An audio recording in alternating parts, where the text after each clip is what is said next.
पूर्ण केली.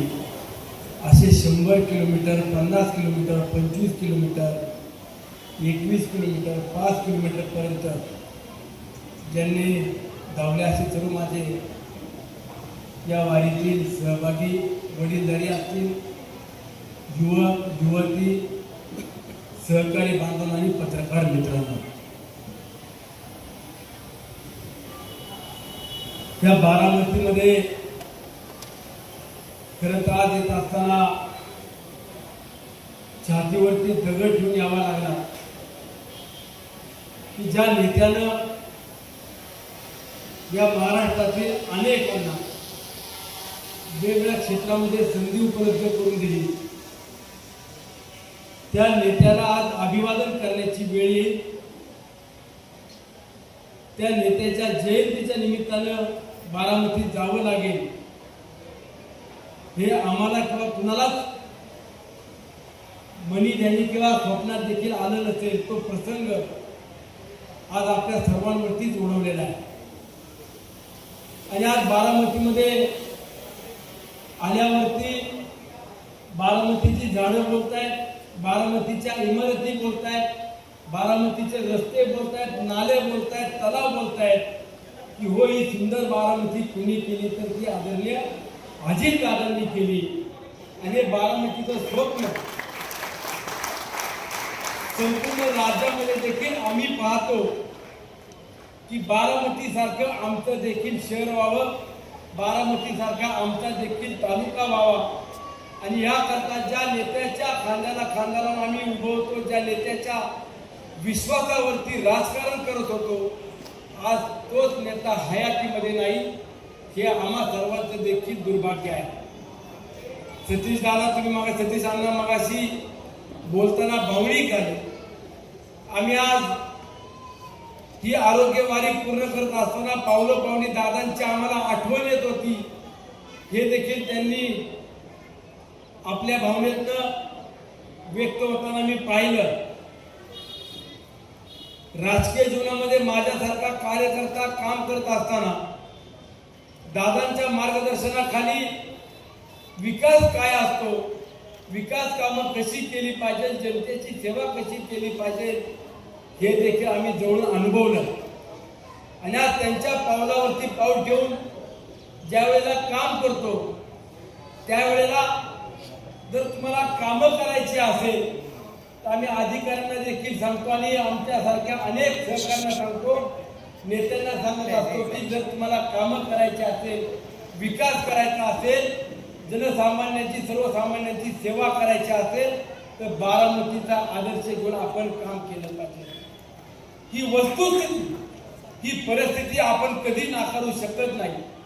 परंतु दुर्दैवानं आज बारामती नुसती पोरकी झालेली नाही किंवा नुसता मावळ तालुका पोरका झालेला नाही, पुणे जिल्हा पोरका झाला, महाराष्ट्र पोरका झाला, हे देखील आवर्जून निमित्तानं सांगितलं पाहिजे. एखादा माणूस हयातीत असल्यावरती त्याचं महत्व कमी असतं, परंतु तो माणूस ती व्यक्ती नसताना त्या माणसाची, त्या व्यक्तीची किंमत काय असते, त्या व्यक्तीचं योगदान काय असतं, हे महाराष्ट्रामध्ये फक्त एकाच व्यक्तीचं नाव घेऊ शकतो, ते म्हणजे आदरणीय अजितदादांचं. की दादांच्या पश्चात आज प्रत्येक गोष्टीला, प्रत्येक व्यक्तीला उणीव भासते. आणि अशा नेत्याच्या पश्चात आज पावलावरती पाऊल ठेवून दादांच्या उत्तराधिकारी म्हणून सुमित्रा वहिनी देखील काम करण्याचा प्रयत्न करतायत. आज हे खरं तर राजकीय व्यासपीठ नाहीये, त्यामुळे मला राजकारणावरती देखील तुझं भाष्य करायचं नाही. परंतु या बारामतीनं महाराष्ट्राला राजकारण काय असतं, महाराष्ट्राला एक दिशा देण्याचं काम विकास कामाच्या माध्यमातून दाखवलं. ह्या बारामतीमध्ये आदरणीय दादांच्या पश्चात सुमित्रा वहिनींनी या राज्याच्या उपमुख्यमंत्री म्हणून धुरा सांभाळत असताना अवघ्या 4 महिन्यामध्ये काही लोक सुमित्रा वहिनींना देखील ट्रोल करण्याकरता शेकडो लोकांची फौज लावतात. ट्रोलिंग कसं करता येईल, बदनामी कशी करता येईल, ह्यापेक्षा आपण त्या माऊलीच्या पाठीमागे खांद्याला खांदा लावून उभं राहायला पाहिजे. ही खऱ्या अर्थानं आपली नैतिकता, ही आपली जबाबदारी आहे. आणि उद्याच्या काळामध्ये सुनीता वहिनीच्या पाठीमागे, पारदादाच्या पाठीमागे, जयदादाच्या पाठीमागे, बारामतीकर तुम्ही तर आहातच, परंतु आम्ही देखील मावळातले मावळे खंबीरपणाची साथ दिल्याशिवाय राहणार नाही. हा बारामतीकर माझा शब्द आहे.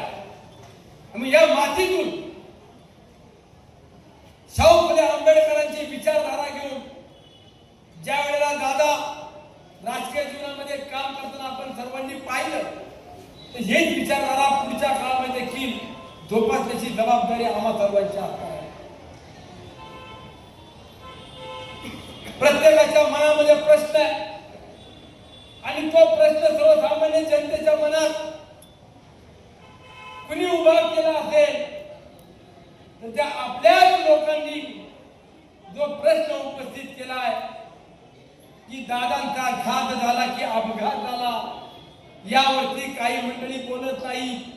यावरती देखील जाणीवपूर्वक राजकारण करून पाहतायत.